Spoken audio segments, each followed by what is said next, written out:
Hello students, आज का हमारा टॉपिक है सैम्पलिंग। रिसर्च मेथोडोलॉजी की जब हम बात करते हैं तो सैम्पलिंग उसमें एक अहम रोल अदा करता है।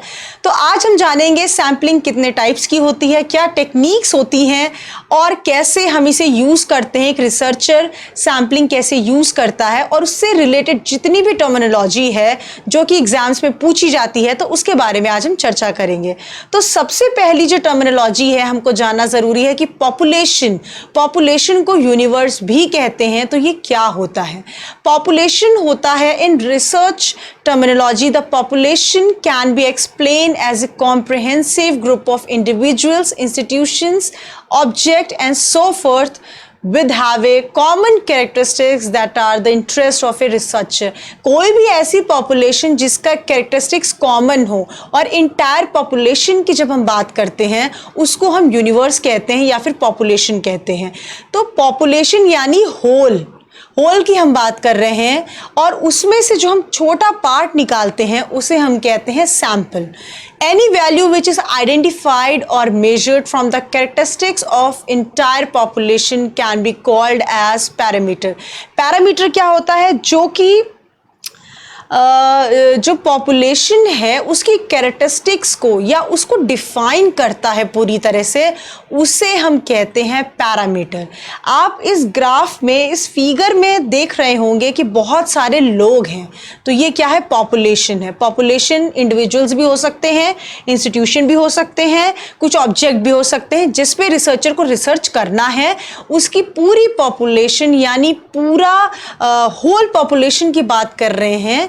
तो किसी भी चीज़ पे रिसर्च की जा सकती है, चाहे वो इंडिविजुअल्स हो, इंस्टीट्यूशंस हो, ऑब्जेक्ट्स हो। तो इनका जो ग्रुप होता है, इन टोटलिटी की हम बात करते हैं यहाँ पे। तो पॉपुलेशन या यूनिवर्स हम उसी को बोलते हैं। The process of conducting a survey to collect data from the entire population is called census. जब डेटा कलेक्ट करते हैं पॉपुलेशन जो होती है हमारी, उसमें हम रिसर्च जब करते हैं तो एक पॉइंट आता है डेटा कलेक्शन। जब डेटा कलेक्ट करते हैं तो उस प्रोसेस को हम क्या कहते हैं? सेंसस। देखिए ये टर्मिनोलॉजी, ये वन लाइनर है, कभी कभी एग्जाम्स में पूछ लिए जाते हैं कि इसको क्या कहते हैं, इसलिए ये टर्मिनोलॉजी समझना बहुत ज़रूरी है। अब देखिए sample, sampling unit, sampling size, ये क्या है इसको हम फटाफट से समझ लेते हैं। सैंपल क्या होता है? Sample can be defined as the small portion of a population selected for particular study. यानी ये हमारी, मान लीजिए, इंटायर पॉपुलेशन है, इसमें से ये जो देख रहे हैं ये हमारा क्या हो गया? सैंपल हो गया। यानी जो होल इंटायर पॉपुलेशन है या होल पॉपुलेशन है उसमें से हमने एक स्मॉल पोर्शन जब निकाल दिया बाहर तो उसे हम क्या कहेंगे? सैंपल। यानी वो उस पूरी पॉपुलेशन को रिप्रेजेंट कर रहा है, तो वो क्या हो जाता है? सैंपल। क्योंकि पूरी पॉपुलेशन को कोई भी रिसर्चर जो है स्टडी नहीं कर सकता, इसलिए हम एक मेथड अपनाते हैं सैम्पलिंग का। सैंपल चुनते हैं, एक स्मॉल पोर्शन चुन लेते हैं जो पूरी पॉपुलेशन को रिप्रेजेंट करता है, इक्वल रिप्रेजेंट करता है, तो हम उसे सैंपल कहते हैं। The sample should clearly represent the characteristics of intended group. जैसे कि मैंने बताया कि वो पूरे ग्रुप को रिप्रेजेंट करना चाहिए, ऐसा नहीं है कि नहीं करे, कुछ ही पोर्शन करे, तो वहाँ पे आपकी रिसर्च बायस्ड हो सकती है। According to Young, PV Young की यहाँ बात हो रही है, इनके स्टेटमेंट बहुत ज़्यादा पूछे जाते हैं किसी भी एग्जाम में। आप देख लीजिए, statistical sample is a miniature picture of cross selection of the entire group or aggregate from which the sample is taken। ये कहते हैं एक स्टैटिस्टिकल सैंपल एक मिनिएचर पिक्चर की तरह होता है, यानी जैसे कि स्मॉल पोर्शन की तरह होता है जो कि हम सेलेक्ट करते हैं इंटायर ग्रुप, और जो एग्रीगेट पॉपुलेशन होती है उससे हम जब सैंपल लेते हैं तो ये उसको स्टैटिस्टिकल सैंपल कहते हैं। The process of conducting a survey to collect data from a sample is called sample survey. जब हम सर्वे मेथड का इस्तेमाल करते हैं डेटा कलेक्ट करने के लिए सैंपल का, तब हम उसे कहते हैं सैंपल सर्वे। आगे चलते हैं सैम्पलिंग। सैंपल हमने समझ लिया क्या होता है। Sampling, sampling is the process, sample is the small portion of the population but sampling is a process. तो सैम्पलिंग प्रोसेस क्या है? अब जैसे इसमें आप फिगर में देख सकते हैं, ये हमारी पॉपुलेशन है और इसका एक छोटा पार्ट हमने निकाला जिसको हम कहते हैं सैंपल, जो कि अभी हमने इससे पहले वाली स्लाइड में समझा है।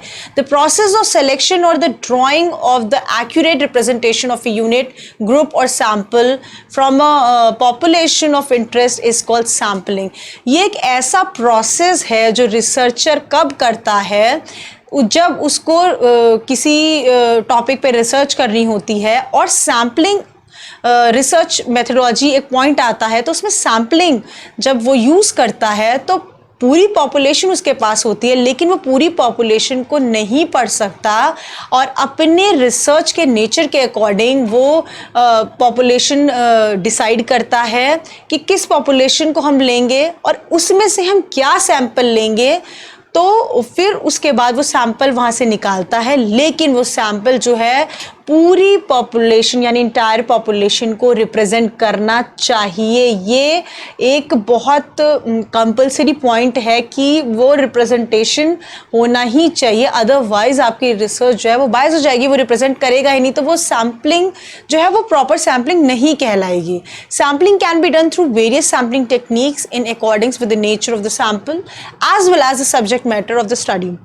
देखिए, सैम्पलिंग की बहुत सारी टेक्निक्स होती हैं, लेकिन आप जो रिसर्च कर रहे हैं, जो रिसर्चर है, उसकी स्टडी की क्या मांग है या क्या नेचर है, क्या सब्जेक्ट मैटर है, उसके बेसिस पे हम उस तरह की सैम्पलिंग टेक्निक का यूज़ करते हैं।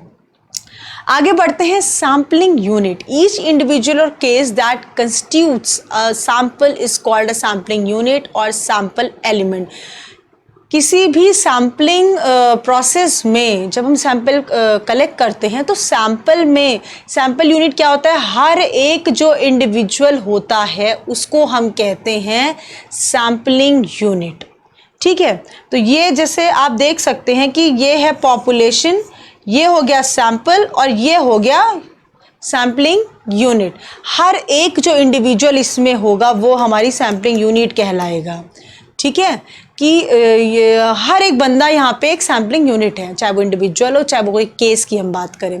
फॉर एग्जांपल, जैसे कि हम ले लेते हैं, if a sample constitutes 200 teachers, each teacher in the sample are considered as a sampling unit.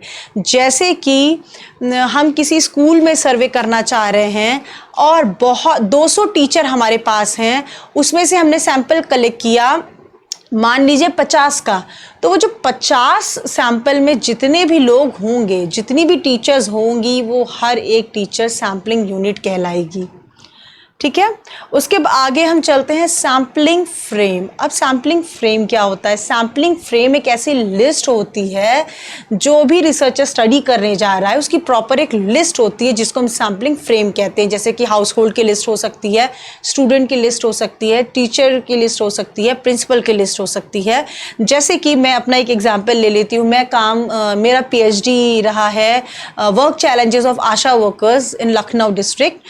तो लखनऊ डिस्ट्रिक्ट में कितनी नंबर ऑफ आशा है, ये मैं CMO ऑफिस गई, BCPM से मिली, मैंने वहाँ से लिस्ट निकाली तो 1480 जो आशा वर्कर्स की लिस्ट मुझे मिली कि लखनऊ में 1480 आशा वर्कर्स करेंटली जो है काम कर रही हैं, एक्टिवली काम कर रही हैं। तो जो 1480 मेरा हुआ और उनके नाम के साथ जो मुझे लिस्ट मिली वो मेरा सैम्पलिंग फ्रेम कहलाएगा। मुझे लखनऊ के ब्लॉक वाइज लिस्ट मिल गई थी, BKT में कितनी आशा हैं और आपके काकोरी में कितनी आशा हैं, चिन्हट में कितनी आशा है, सरोजिनी नगर में कितनी आशा है, तो मुझे प्रॉपर लिस्ट मिल गई थी ब्लॉक वाइज और फिर टोटल 1480। तो जब इस तरह की लिस्ट आप कोई बनाते हैं या आपको मिलती है, चाहे वो हाउस होल्ड की हो, चाहे वो टीचर्स की हो, चाहे वो स्टूडेंट्स की हो, किसी भी जो आपका कंसर्न टॉपिक हो, तो उस लिस्ट को हम सैम्पलिंग फ्रेम कहते हैं। The list should be comprehensive as well as latest.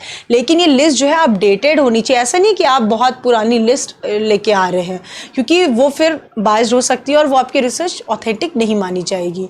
जैसे कि यहाँ पे एग्जांपल हमने लिया हुआ है, टेलीफोन डायरेक्टरी में आपको लिस्ट मिल सकती है, स्टूडेंट डेटा आपका जो स्कूल एजुकेशन डिपार्टमेंट है उससे मिल सकता है, प्रिंसिपल ऑफिशियल वेबसाइट से कोई भी कंसर्न डिपार्टमेंट का डिटेल मिल सकता है। मान लीजिए एनआरएचएम की वेबसाइट पे आप गए तो वहाँ पे आपको कोई सैम्पलिंग फ्रेम मिल गया, कोई लिस्ट मिल गई जो आपके टॉपिक से रिलेटेड हो।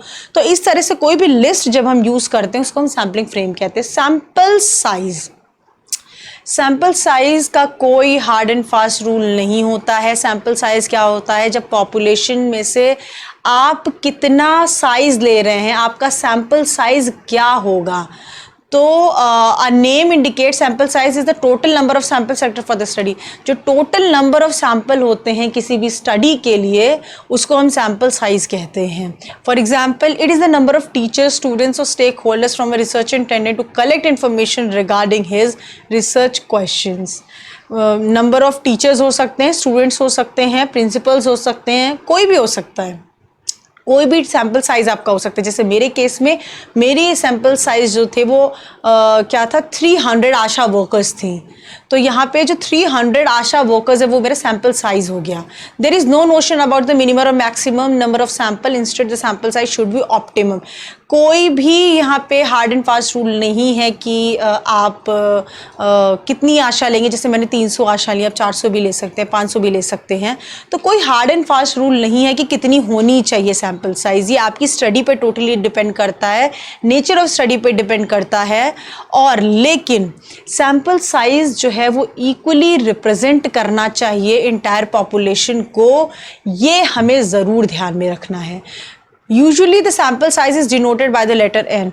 ये जो स्मॉल लेटर एन होता है इससे आपका सैम्पल साइज डिनोट किया जाता है, जबकि जो कैपिटल लेटर होता है इससे आपका पॉपुलेशन डिसाइड होता है। सैम्पल साइज के बाद अब बात आती है फिर से सैम्पलिंग की। Sampling is the statistical process of selecting a subset called sample of a population of interest for purposes of making observations, statistical inferences about the population. Social science research is generally about inferring patterns of behavior within specific populations. We cannot study the entire population because of feasibility and cost constraints, and hence we must select a representative sample from the population of interest for observation and analysis. Sampling देखिए, बार बार मैं कह रही हूँ कि इस पूरी जो आपकी इंटायर पॉपुलेशन होती है उसका एक छोटा पोर्शन जब हम ले लेते हैं और वो पूरी पॉपुलेशन को रिप्रेजेंट करने लगता है, उस पर हम अपनी रिसर्च करते हैं और हम ये मान लेते हैं कि अगर इस सैम्पल पे ये रिसर्च अप्लाई हो रही है, इसका मतलब मैक्सिमम लोगों पे ये रिसर्च अप्लाई होगी। क्योंकि हम सोशल साइंस में भी पॉसिबल नहीं है, क्योंकि आपको कभी कभी पैटर्न्स ऑफ बिहेवियर करने पड़ते हैं, केस स्टडी हम पढ़ते हैं, एथनोग्राफी हम पढ़ते हैं स्पेसिफिक पॉपुलेशन के लिए जो एकदम टू द पॉइंट होती हैं।